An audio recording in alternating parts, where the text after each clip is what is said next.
So today let's start.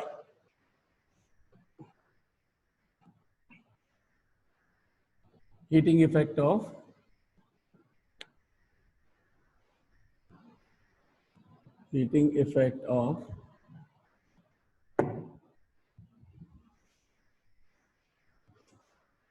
electric current. Joule's law of heating.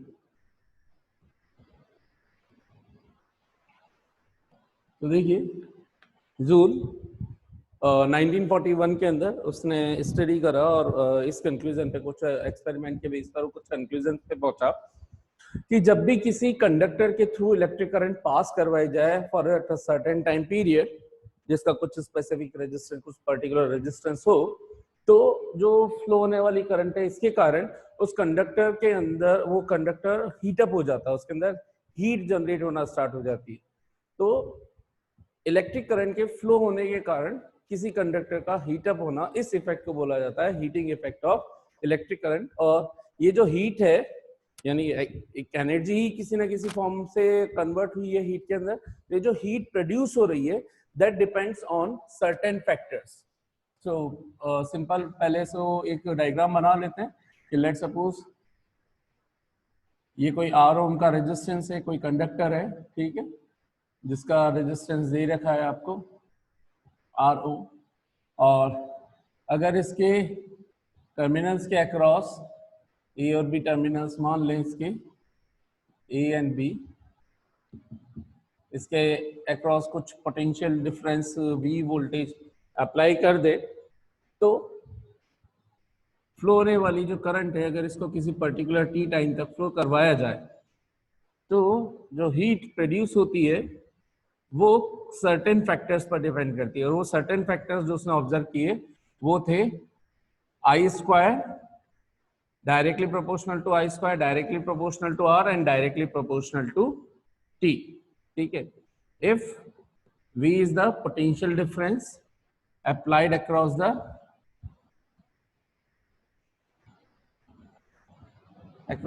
conductor,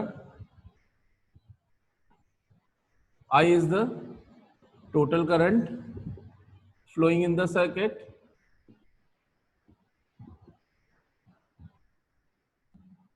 T is the time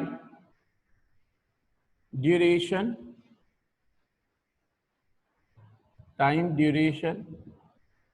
जितने time तक current flow होती रही, and R is the resistance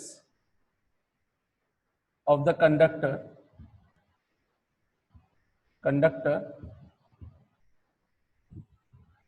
then heat produced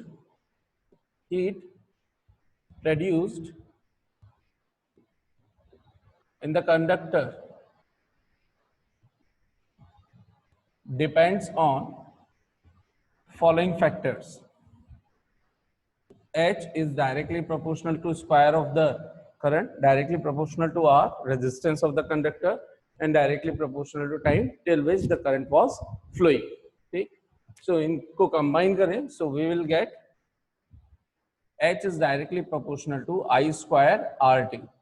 Whenever some proportionality sign is removed, some constant comes, and it was practically found that in SI the value of K is 1, hence H is equals to I square RT. Okay, this is that much amount of heat will be produced in the conductor. ठीक है, unit will be joule क्योंकि SI में काम लिया है. So this is called, this expression is called Joule's law of heating. Joule's law of heating.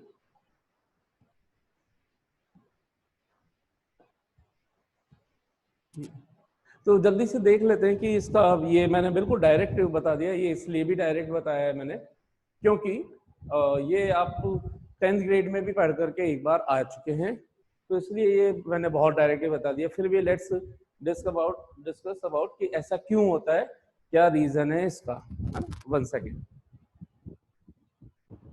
So what could be the possible reason here कि जब यहाँ पर कोई पोटेंशियल डिफरेंस अप्लाई करेंगे so that the current constant current can be maintain in the circuit, तो उस current को maintain करने के लिए जब हम पोटेंशियल डिफरेंस अप्लाई करेंगे तो बेसिकली होता क्या है, ये जो वायर है, ये वायर कंडक्टर है, तो कंडक्टर जनरली आपको समझने के लिए मेटल्स पे ले सकते हो, चाहे आयरन मान लीजिए या कॉपर वायर मान लीजिए, तो उसका मैग्नीफाइड फॉर्म। उसके अंदर फ्री इलेक्ट्रॉन्स तो है ही सही, ये फ्री इलेक्ट्रॉन्स इनकी कंडक्शन सेल शेल के अंदर है, लेकिन ये बना हुआ तो पूरा इसके एटम्स वगैरह से भी है, चाहे Fe+2 बोल दो या Cu+2 बोल दो, तो आयंस भी है यहाँ पे, मेटालिक आयंस भी है। तो जैसे ही हम यहाँ पर अभी रैंडम मोशन चल रही थी और ये जो पूरी मोशन थी, सर थोड़ा ब्लर आ रहा है, 1 सेकेंड। तो ये जो इलेक्ट्रॉन्स होते हैं अभी इनके पास जो मोशन है वो सिर्फ थर्मल मोशन है ना, एटमॉस्फेयर एनवायरनमेंट के अंदर जो भी टेम्परेचर है उसकी वजह से इलेक्ट्रॉन को जो भी एनर्जी मिल रही है, थर्मल एनर्जी, उसकी वजह से रेंडमली मूव कर रहे होते हैं। लेकिन जैसे ही अब यहाँ पर इनके टर्मिनल्स के अक्रॉस एक बैटरी या सेल अप्लाई किया जाएगा तो होगा क्या, यहाँ पॉजिटिव नेगेटिव, तो यहाँ पे पॉजिटिव कंसंट्रेशन आएगी, यहाँ नेगेटिव कंसंट्रेशन आ जाएगी, ठीक है। इसकी वजह से पॉजिटिव से नेगेटिव की तरफ एक इलेक्ट्रिक फील्ड सेटअप होगा, which we have already discuss in electrostatic and all, electric potential, ये सब जगह पे डिस्कस किया जा चुका है। तो प्लस से माइनस की तरफ इलेक्ट्रिक फील्ड सेटअप होगा, और जो इलेक्ट्रॉन है they will be moving in the opposite direction of electric field, electric field की डायरेक्शन पॉजिटिव टू नेगेटिव, और electron will be flowing from negative to positive, opposite direction of electric field. तो जब ये move करेंगे इस force के कारण, एक तरह से जो पोटेंशियल डिफरेंस है इसको लगाने से जस्ट पहले ही ईएमएफ इसी को बोला जाएगा, लगा दिया तो टर्मिनल वोल्टेज बोल दिया जाएगा, टर्मिनल के अक्रॉस वोल्टेज का डिफरेंस, पोटेंशियल डिफरेंस। तो टर्मिनल पोटेंशियल डिफरेंस बोले, टर्मिनल वोल्टेज बोले, एक ही बात है, ठीक है। तो अब जैसे ही यहाँ पर इलेक्ट्रॉन्स इधर की तरफ मूव करेंगे उनके अंदर ड्रिफ्ट वेलोसिटी एक्वायर्ड होगी, लेकिन ये ड्रिफ्ट वेलोसिटी एक्वायर्ड जब हो रही होगी, ये भी हम देख चुके हैं कि ये कंटिन्यूएशन में कोलिजन्स करेंगे, फ्रीक्वेंट कोलिजन्स होंगे, यहाँ पे बहुत सारे कोलिजन्स होंगे, और इनके अंदर ये कोलिजन्स पहले भी हो रहे थे लेकिन वो रैंडम थे। अब ये फोर्सफुली एक ड्रिफ्ट के कारण इस नेगेटिव टू पॉजिटिव डायरेक्शन के अंदर आ रहे हैं। इनके पास जो थर्मल काइनेटिक एनर्जी थी वो तो पहले से ही थी, लेकिन इस पोटेंशियल डिफरेंस के कारण इनको एक एक्स्ट्रा काइनेटिक एनर्जी और गेन हो गई है, पोटेंशियल डिफरेंस के कारण जो इनको एनर्जी मिल रही है, फोर्स जो लग रहा है इनके ऊपर, तो उस काइनेटिक एनर्जी की वजह से और ज्यादा तेजी से और ज्यादा फोर्सफुली कोलाइड करेंगे। कोलिजन जब होंगे तो कोलिजन ना सिर्फ इलेक्ट्रॉन इलेक्ट्रॉन के बीच में होंगे, बल्कि ये जिस कॉन्स्टिट्यूएंट एटम्स के हैं, तो जिनका साथ इन्होंने छोड़ा था, और बीच बीच में जो आयंस प्रेजेंट है, क्योंकि आयन तो इमोबाइल होते हैं, वो तो वहीं रहेंगे, यानी कि जो एटम जिनसे मिलकर के वो आयन बना था, है ना, जैसे Fe से एक इलेक्ट्रॉन निकल गया तो Fe+ बना, तो Fe+ तो उसी जगह रहेगा, केवल इलेक्ट्रॉन मूव कर रहा है इसका, तो बाकी के इलेक्ट्रॉन भी तो इससे टकरा रहे होंगे। तो जब इससे हिट होंगे तो होगा क्या, इसके पास भी इन एटम, इन आयंस वगैरह के पास, Fe+ के पास, मान लिया कि इनके पास सिर्फ थर्मल काइनेटिक एनर्जी थी, लेकिन जब ये कोलिजन होंगे तो कोलिजन होने पर होगा क्या, एक एक्स्ट्रा एनर्जी इनको मिल गई, और वो कोलिजन से जो एनर्जी मिली इस वजह से वो, अब ये मोबाइल है, सॉरी इमोबाइल है, तो ये मूव तो कर नहीं सकते, तो वो अपनी उसी पोजीशन के अबाउट कंटिन्यूएशन में कोलिजन के कारण धीरे धीरे वाइब्रेट करना स्टार्ट करेंगे, इनकी वाइब्रेशन स्पीड बढ़ती जाएगी। अब ये उस एनर्जी को दे कहां, ये तो इमोबाइल है, ये कहीं तो जा तो सकते नहीं है, तो वो उस अपनी काइनेटिक एनर्जी को कहां ट्रांसफर करेंगे, किस फॉर्म में ट्रांसफर करेंगे, वही एनर्जी जो एक्स्ट्रा एनर्जी मिल रही है वो इस कंडक्टर के का टेम्परेचर बढ़ाने का काम करेगी, यानी कि इसको थर्मल एनर्जी प्रोवाइड करेगी, और वो थर्मल एनर्जी किस फॉर्म में प्रोड्यूस होगी, हीट एनर्जी की फॉर्म में। सो यहां से अब हीट निकलेगी, तो हीट निकलने का रीजन क्या रहा, करंट का बढ़ना, और अगर यहाँ पे कोलिजन्स ही नहीं होते तो क्या हीट प्रोड्यूस होती, बिल्कुल नहीं। इसका मतलब कोलिजन्स हो रहे हैं, कोलिजन किसका फैक्टर क्या होता है, रेजिस्टेंस का, मतलब रेजिस्टेंस पे भी डिपेंड कर रहा है, अगर ज्यादा रेजिस्टेंस हुआ तो ज्यादा हीट प्रोड्यूस होगी, ऑब्वियस सी बात है, ठीक है। और टाइम, अब ये टाइम कितनी देर तक फ्लो करवा रहे हो, तो जितनी ज्यादा लॉन्ग ड्यूरेशन तक करंट फ्लो होती रहेगी, कोलिजन तो कंटिन्यूएशन एक प्रोसेस है जो कंटिन्यू, भले ही वो स्टेडी प्रोसेस बन जाए आफ्टर अ सर्टेन टाइम, भले ही वो कोलिजन की हर 1 सेकंड के बाद कोलिजन हो रहे, लेकिन कोलिजन तो हर 1 सेकंड बाद हो रहे, भले स्टेडी हो चाहे नॉन स्टेडी हो, कोलिजन तो बने रहेंगे। इसका मतलब जितनी देर तक करंट फ्लो होगी इन द सर्किट, उतनी देर तक कोलिजन होते रहेंगे, और उतनी देर तक ये पूरा प्रोसेस हीट की टर्म्स में वो एनर्जी, भाई इनको जितनी रिक्वायर्ड ड्रिफ्ट वेलोसिटी दी जा सकती थी वो ले लेंगे, उसके बियॉन्ड जा नहीं सकते, ऐसा तो है नहीं कि इससे बाहर निकल करके आ जाएंगे, ठीक है। तो वो एनर्जी किस फॉर्म में दिखना स्टार्ट होगी, हीट की टर्म्स में।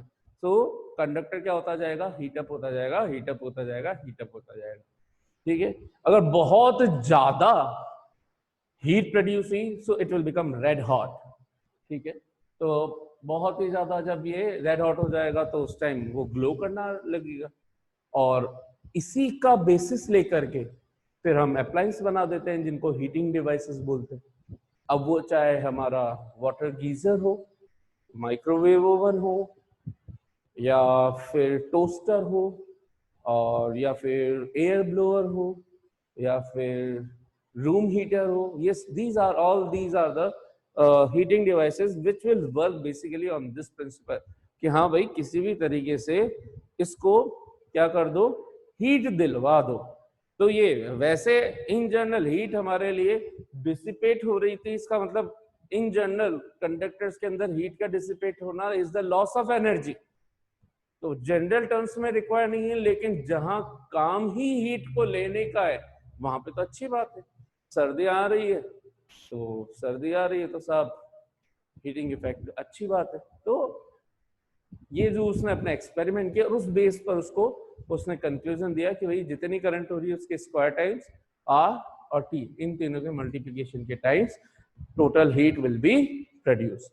So these were this is called the Joule's law of heating. This is the main cause of the frequent collision, because of which the thermal kinetic energy would be increased extra, है ना, because of the frequent collisions of electron with the ions, and they will vibrate about their mean position, and hence they will be converting that kinetic vibrational energy in terms of heat, right?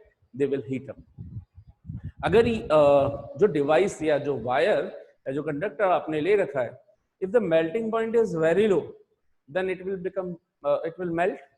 अगर आप constantly continuation के अंदर current flow करवाए जा रहे हो, it will become hot hot hot, and after certain times it's bearing capacity will be done, right, it will burst, it will melt, तो ये मेल्ट हो जाएगा। तो वही रीजन है, आपने देखा होगा कि घर के वायर वगैरह भी होते हैं या फैन वगैरह भी चल रहा है, अगर आप हाथ लगा सको तो, मतलब डायरेक्ट नहीं, ऐसे हाथ लगा दिया कि पंखा चल रहा है 8-10 घंटे हो गए, आप स्विच ऑफ कर दो और उस पंखे का जो उसका वो बॉटम वाला डिस्क वाला पार्ट होता है उसका हाथ लगा के देखो, you will feel heat, that heat. या कोई वायर जो बाहर से प्लास्टिक वायर डायरेक्ट मत करना, करंट आ सकता है, फिर भी आप देखेंगे तो उसमें हीट जनरेट होती हुई, मतलब हीट फील होगी आप लोगों को।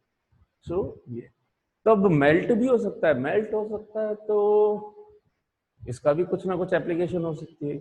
इसी एप्लीकेशन को यूज करके एक डिवाइस बनाया जाता है, एक कंपोनेंट बनाया जाता है जिसको बोलते हैं फ्यूज, ठीक है। तो कि यार मेल्ट हो गया तो ठीक है, इसका भी कहीं ना कहीं यूज ले लो। तो क्या यूज ले कि ऑल ऑफ द सडन अगर सर्किट के अंदर कहीं पे करंट बढ़ गई और इस रेजिस्टेंस के अक्रॉस आपने अपना चाहे फैन लगा रखा है, टीवी लगा रखा है, whatever devices you have been apply यहाँ पर एक टर्मिनल के अक्रॉस, सो ज्यादा करंट गई तो इट में डैमेज। तो क्या करें, इससे पहले ही एक छोटा सा यहाँ पर एक कंपोनेंट लगा देते हैं जिसको बोलते हैं फ्यूज, सीरीज के अंदर। तो वो फ्यूज अलग मटेरियल का बना हुआ है जिसका मेल्टिंग पॉइंट लगने वाले डिवाइस के मेल्टिंग पॉइंट से कम है। उससे होगा क्या कि अगर मान लीजिए कि ये 50 डिग्री या 100 डिग्री या 50 डिग्री पर ये मेल्ट होता था, तो हमें कोशिश ये करनी है कि भाई ये वाला जो रहे ये 40 डिग्री सेल्सियस या 45 डिग्री सेल्सियस पे मेल्ट हो जाए, ताकि अगर करंट बहुत ज्यादा हो जाए तो इतना टेम्परेचर रीच होते ही ये पहले ये वाला कंपोनेंट अपने आप को मेल्ट करवा दे, ये ब्रेक हो जाए, ब्रेक होते ही circuit will become open, current will not flow, बच गया हमारा डिवाइस। सो यहां से हम इस फ्यूज के कॉन्सेप्ट को काम में ले लेते हैं कि हाँ यार, मेल्टिंग भी काम में आ सकती है, हीट भी काम में आ सकती है ना, हीट भी काम में आ सकती है। अब ये डिपेंड करता है कि हीट किस किस तरीके से काम में ली जा सकती है। अभी तक जितनी हीट निकलती है उसका कुछ फ्रैक्शन पार्ट ही हम लोग यूज में ले पा रहे हैं। Maximum part is almost dissipated in the environment which is still not usable. अभी तक डिवाइसेस प्रॉपर ऐसे नहीं बने कि 100% हीट को यूज करके उसको दूसरी फॉर्म में डायरेक्टली कन्वर्ट कर लिया जाए, इस तरह की जो हीट प्रोड्यूस हो रही है। वरना जैसे स्टीम इंजन बनते थे या वो ये सब कुछ हीट पर ही डिपेंड करते, तो हीटिंग डिवाइसेस का दूसरे कहीं पे भी यूज किया जा सकता है। लेकिन बस केवल एक ही दिक्कत है कि अगर 100 जूल है तो इसका 20 जूल मैक्सिमम, 25 जूल, 30 जूल इतना ही काम में आ पाएगा। बाकी मैक्सिमम जो रहेगी वो हीट डिसिपेट हो जाएगी। बस ज्यादा से ज्यादा आप कहाँ पर इसका यूज कर सकते हो, पानी गर्म करने में, वाटर गीजर्स के अंदर, वाटर हीटर्स के अंदर, रूम हीटर्स के अंदर, मैक्सिमम वहां पे हीट डिसिपेट हो रही है। तो अच्छी बात है कि कमरा गर्म हो रहा है, पानी गर्म हो गया, ठीक है, ब्राइट गर्म हो गई टोस्टर के अंदर, इलेक्ट्रिक टोस्टर के अंदर, आपने इनको काम में ले ली। So these are the main cause and these were the some applications of heating effect of electric current. हाँ भाई, यहां तक कितनों को समझ में आ गया? So let's try to derive this relation H is equals to I square RT based on some maths का यूज करते हैं, कुछ फॉर्मूले अप्लाई करते हैं एंड देखते हैं कि ये कहीं से आ सकता है क्या फॉर्मूला, कि जो आप लोगों के मन में चल रहा हो। ऐसे कैसे ऑब्जर्वेशंस कर ली, ऐसे कैसे उसको क्या रात में किसी देवी ने आके सपना में बोल दिया कि बेटा जाओ बोल दो H इज I स्क्वायर होता है, डायरेक्टली प्रोपोर्शनल। बोल दो कि जाओ हीट जो प्रोड्यूस हो रही है वो डायरेक्टली प्रोपोर्शनल टू आर है। ऐसे क्या सपना है? नहीं। देखते हैं, उसकी कोशिश करते हैं कि यही रिलेशन हम भी डेराइव कर सकते हैं क्या। Okay, so heat produced by electric current, expression obtain कर रहे हैं ना, to obtain expression of heat। ये हमें ध्यान में रखना है कि heat is nothing but the form of energy।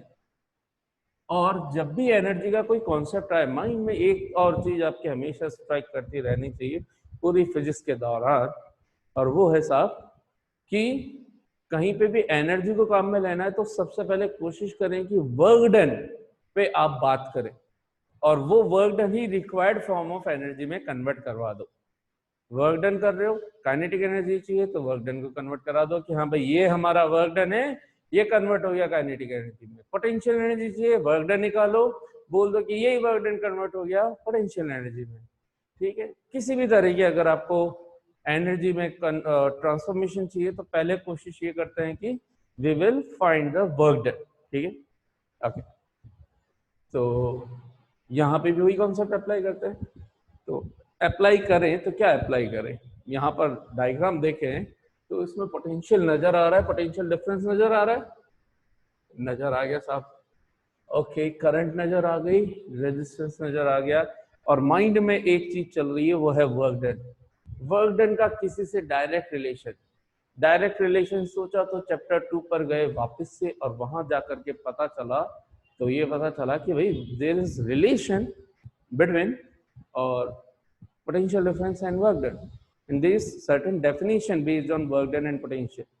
वो definition क्या है कि potential difference को define किया गया है क्या, since we know that, what do you know that, the amount of work done, the amount of work done in moving a unit positive charge is called its electric potential. Electric potential, या दो points के बीच में करवाएंगे तो potential difference in moving a unit positive charge. अगर एक point के बात करें इनफाइनाइट से ला रहे हो तो इलेक्ट्रिक पोटेंशियल, और किन्हीं दो पॉइंट्स के बीच में तो यहाँ लिख देता हूं अगर आप चाहो तो the amount of work done in moving a unit positive charge in between 2 points, in between 2 points. यहां पर वो पॉइंट अगर डायग्राम से देखें तो वो है ए और बी। तो इसका मतलब हमें कुछ ना कुछ चार्ज लेकर के आए, इस डेफिनेशन को अगर यूज लेना है तो लेट्स सपोज करंट आ रही है, तो करंट कहां से आएगी? जब कोई ना कोई चार्ज हो, क्यू चार्ज हो, है ना, क्यू चार्ज ले लेते हैं। तो लेट्स सपोज टोटल करंट जो कॉन्स्टिट्यूट हो रही है वो टोटल चार्ज क्यू से हो रही है। अगर क्यू चार्ज है तो फॉर्मूला अगर आई का क्यू के साथ देखें तो rate of flow of charge with respect to time, time भी चाहिए और टाइम हमको दे रखा है क्योंकि टाइम पे भी तो डिपेंड कर रहा है। तो यहाँ पर टोटल चार्ज लेट सपोज हमने ले लिया कि Q इज अमाउंट चार्ज है, और Q अमाउंट चार्ज को अब हमें कहां से फ्लो कराना है? इस पोटेंशियल डिफरेंस के थ्रू A से B की तरफ। तो अगर यूनिट 1 कूलम चार्ज को इन यूनिट पॉजिटिव जगह मैं कूलम लिख देता हूं तो आपको बाद में ये लिखने में थोड़ा आसान रहेगा, और यूनिट को भी 1 लिख देते हैं इन 1 कूलम चार्ज को मैथ्स की तरह नजर आएगा। It's called it's electric potential difference. So यही V है, मैथमेटिकली दिस इज V।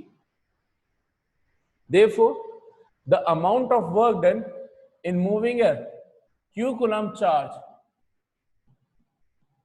जिसको टोटल W बोल दो, मैं ऊपर वाले को चाहो तो W नॉट बोल दो या W1 बोल दो, और Q चार्ज को मूव कराने में जो भी अब अमाउंट ऑफ वर्क डन आ रहा है उसको हमने W बोल दिया, कैपिटल W बोल दिया।